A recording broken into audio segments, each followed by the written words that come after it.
knee and go through the stretch with the bent knee. And most of the time it's okay if the heel pops up a little bit, doesn't go all the way down, that's fine. So once I've gone through that little series, it takes maybe 3 minutes to go through it, then I start to work out. I know before strength we do things like swing leg, all of that's good. Lunges, again, not really holding them, but just kind of going into the stretch. Once you feel that you've kind of gotten into the stretch, then you come out of it. Then you do your workout. So then, after the workout is when I repeat exactly what I did the first time, but this time I do hold the stretches. And so, like after I run or whatever, I'm going to sit here and kind of hold this for just, I don't know, 20, 30 seconds or something like that, just so I can really kind of feel the stretch. And I'll go through it again about 3 times each side, and you'll feel tighter, you know, because that's just what happens when you run, your muscles tighten up. I know that most of you are young, which is, you know, very advantageous as far as like your muscles and stuff in your recovery. What I would say is that from a flexibility standpoint, the whole purpose of stretching is so that your muscles have a full range of motion. So when you go out and you put stress on your muscles and you work out, they tighten up. And eventually, you know, they don't get back to that full range of motion if you don't stretch them back out. So you want to find that balance between having a good, strong, tight muscle, but also being able to move through the whole range of motion. So like, for example, if you're here and you can only like bring your hands here, then you don't have that full range of motion in your hamstrings to be able to come all the way down. So what that's going to do is at some point, you're going to be able to lose the full range of motion for the muscle, which we all know from like a running or a cycling or a swimming perspective. If you don't have that full range of motion, then that's power that you're losing because you're not able to get into those full extended areas. Does that make sense? So everybody stand up. And see if you can touch see how close you come to touching your chest. Good. Now, see, once again, you guys are younger, and so you have the added advantage of like your muscles recover faster and stuff. Now, what I want to demonstrate, now come up for a second. What I want you to understand is that a lot of people misunderstand, they cheat without knowing that they're cheating. So like when I teach my yoga classes, we do like the forward fold. And most people like want to fold in and they want to touch their toes. So what are they going to do to touch their toes? They're going to like bring their shoulders in and collapse. And that's not really getting any further deeper into the stretch here. So the key really is to try to get the chest further on down to the thighs. So like I could literally have my torso laying all the way flat, but my head's not coming in. Does that see how that makes a difference? Does that make sense? So another thing that I want to make is that if you start stretching now, even if it's not really part of your routine, just like with anything, when you have that muscle memory, it'll stick with you. Like I am what they call overly flexible, which has its negatives actually, because my muscles are a little too loosey-goosey. So I lose some of that powerfulness, that my muscles don't really contract as powerfully. But, I mean, I've been this flexible since I was little, and it's because when I was little, I found that flexibility, and it's just been able to stay with me all the whole time. So if you start making stretching a part of your routine now, and when you get to be my age, you know, you won't be like Dennis. Everybody knows Dennis. I can pick on him when he's not here. But we do, like Dennis, I mean, he's very athletic, he's very strong, he's able to perform a lot, but he's never really made stretching a part of his routine. So now that he's older, his hips are literally like barely open. And so we'll do all these stretches and he just barely gets in them. And with his hips, which is that's a big tightness, especially for me too. When your hips are tight, you don't have full range of motion here. So you lose a lot of power there. So that's speed. So you gotta think of range of motion as power and speed. And if you work on it now, you'll keep it for the rest of your days. Does that make sense? Another pose that I want to show you guys that you can work into a dynamic warm-up is basically downward facing dog. Very simple. You're going to step your feet at about hip distance apart. And the heels may not come all the way to the ground. That's okay. Your hands spread nice and wide, and basically it's kind of a full body stretch. So you get a stretch into your shoulder blades because your chest kind of pushes towards the thighs. You get a stretch all the way from your tailbone down through the backs of your legs. And then what you can do in this pose is kind of work into the stretching of the muscles. So you can pick up the heels right and left. You can roll over and stretch the tops of the feet, which is actually a place we don't stretch very often. You can roll onto your sides and stretch into your IT bands.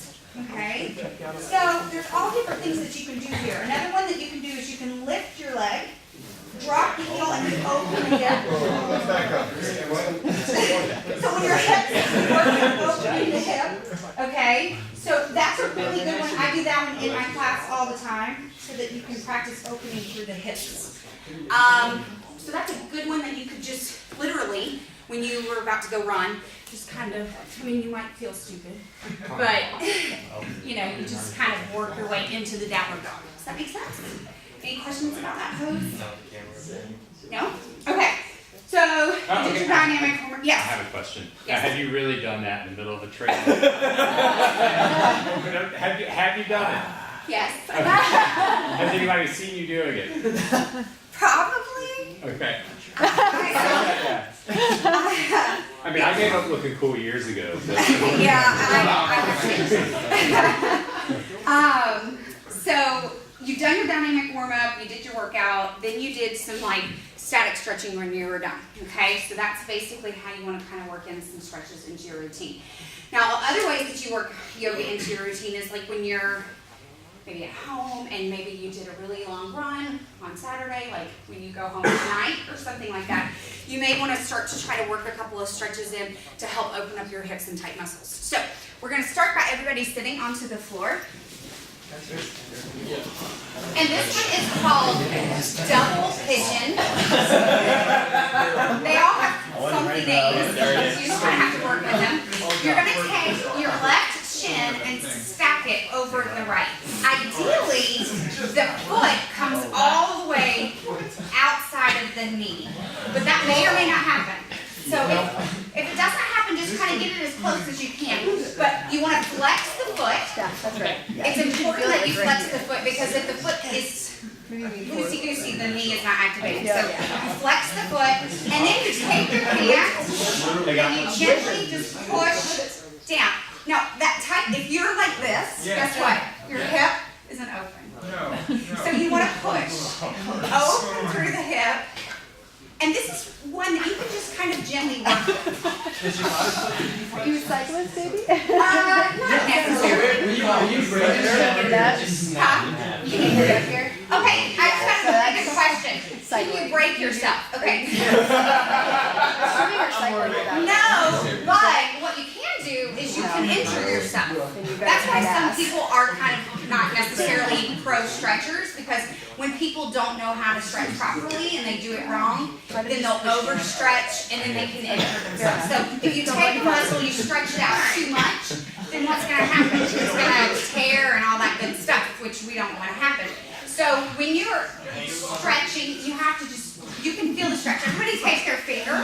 Will you give us a progressive? Is there like a beginner stretch? Because I can't. For that, You can't do it at all. so for that, Okay. This is it. Okay. Hold on and I'll show you. So everybody take their index finger Right now. and then pull back on. Now if you, as soon as you feel that sense of like, oh, you can feel it stretching, that's what we call in yoga your working level. So you want to make sure that no matter what muscle you're stretching, that you don't push harder where it starts to hurt. No, that's where you don't want to go. So in all of your stretches, you want to make sure that you only stretch to that part where you feel the stretch, but there shouldn't be any pain. So, back to his question, if this is the best he can do, what you really have to probably back the foot off a little bit. Can you do this one? I'm sure I can. he is a Sure. he is a USAT professional. Yeah, I'm certified. Yeah. What about this? Can you do this? Yeah, I can do that, but I've always had trouble. Now this one's going to kind of get into the hips, but it stretches a little bit more into the upper inner thigh. One thing that I want to kind of tell you guys, and this is something I tell my athletes too. Oftentimes with a lot of these seated poses, what happens is, let's see if we can do this. Everybody come and sit onto your hips. Okay. But if it's tight, then what that means is that the tops of your feet are not very flexible. Something that you can do, you can come back seated now. Something that I tell my athletes to do, especially like, you know, once again, older athletes, when you swim in the pool, I have all of my athletes use fins most of the time for drills and for kick sets. Because using the fin helps work into the flexibility of the top of the foot and through the ankle. So what happens when you run all the time and then you swim and your feet are, if your top of your ankle is not flexible, then you're losing that range of motion with your run. So that's just an easy thing that you can throw into your routine. A lot of people are like, oh, I'm not going to use fins, that's sissy. You know, use the fins. It will help you with the flexibility of the tops of your feet, okay? Okay. Open your legs. As, you know, I mean, comfortably wise. I'm just gonna watch Eric Coleman. Okay, so what I want you to do is, there's two different stretches you can do with your legs wide open like this that target two different areas. The first is you're gonna twist your torso towards the front right leg, and then the idea is not to reach with the shoulders. We're not punching. I don't care if you can touch your foot. I want you to get your chest closer down to your thighs.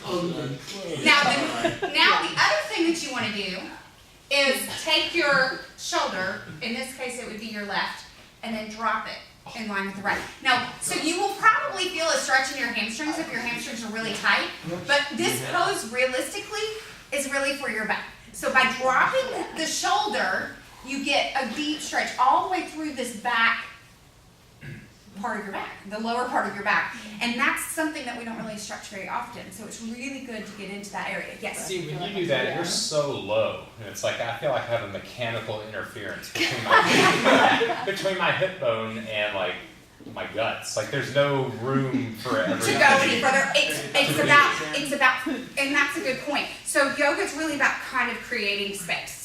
So you have to twist more and then kind of work your, I mean, right here my belly meets my thigh too, but then I just push through. Does that make sense? My belly doesn't even. Get to that point. Yeah, you guys aren't fat, so you can't blame it on your guts. I will say that thighs, hips, and pelvis just naturally aren't as open as women's from an evolutionary standpoint. So guys are going to be naturally tighter in their hips and their pelvis and in their hamstrings. But, you know, the more you work with it, you know, you might not ideally ever get down into like a flat position and like girls can do, which is fine. I mean, that's not the goal. The goal is for you to feel the stretch. So what happens is like, if you are here and you feel the stretch, you're getting the same benefit as me being here. It just takes me longer to get down there because my muscles are a little bit more flexible. Does that make sense? Yeah. Okay. So now let's do the other side so you guys aren't like lopsided. So twist and use this hand to kind of press against the shin to twist you.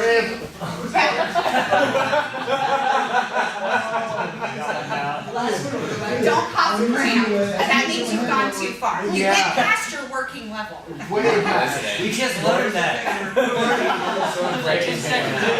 Good. So really focus on dropping the shoulder and see if you can focus. Try not to focus on your hamstring. Try to focus more on your back. I'm feeling it in this hip.